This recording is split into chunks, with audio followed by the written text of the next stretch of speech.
February 7th, Leviticus 4-6 and Acts 14. Again, we're going to continue in the book of Leviticus and try to make some sense out of these things. And what we see here is, you might have a little heading on your Bible. It says, the laws for sin offerings. The Lord spoke to Moses. So again, this isn't Moses making something up, like, what can I do? This is the Lord giving instructions to Moses to give to the people as a way for them to continue to worship. Okay. Speak to the people of Israel, saying, if anyone sins unintentionally in any of the Lord's commandments about things not to be done, and does any one of them, if it's the anointed priest who sins, thus bringing guilt on the people, he shall offer for the sin that he has committed a bull from the herd without blemish to the Lord for a sin offering. And he's going to go and talk about what they're supposed to do and all of these things. Verse 13, if the whole congregation sins unintentionally, right, and then what to do about it. Verse 22, when a leader sins, doing unintentionally. Verse 27, if anyone of the common people sins unintentionally. And notice the end of verse 27, and realizes his guilt. The first thing we see about sin and doing against God is that it breaks fellowship. It breaks relationship. And so these offerings are done in a way to restore relationship. And again, to see that it costs something. And so each of the different people would bring what is needed and necessary in order to restore that relationship. Now, we must remember, if there's several million people, you probably didn't get the opportunity quite that often to come before the tent of meeting with your offering.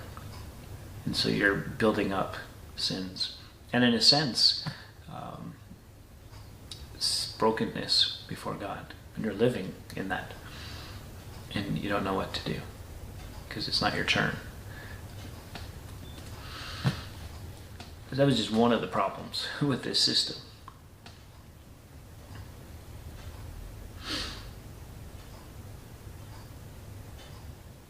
This sin offering was given when one recognizes guilt.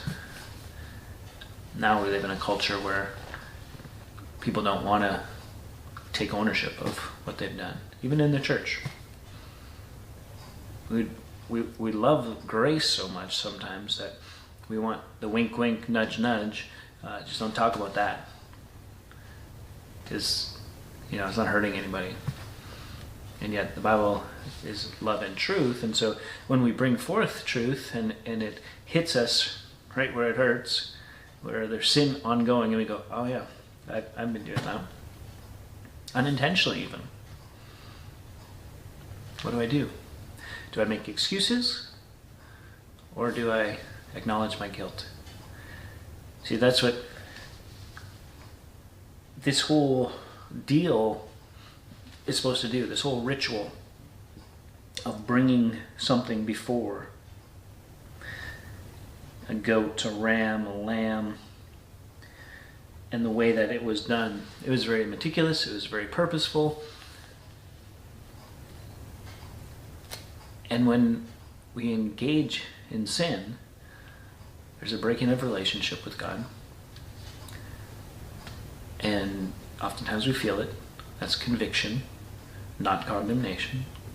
It's a difference. Condemnation tells us that you're no good. See, the evidence is what you do.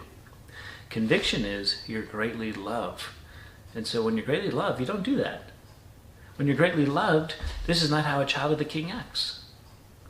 Oh, huge difference. But sometimes when we're entrenched in our own ways,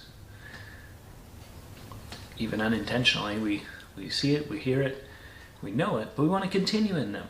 Why? Because sin is pleasurable for a season. Maybe it's embarrassing. Pride keeps us from confessing. And so, this being so public, even for the poor, there in chapter 5, 2 turtle doves or 2 pigeons for a sin offering. Why? Because a way had to be made possible for all. Because all have fallen short of the glory of God. Jesus makes a way. Aren't you glad? Till next time, keep growing.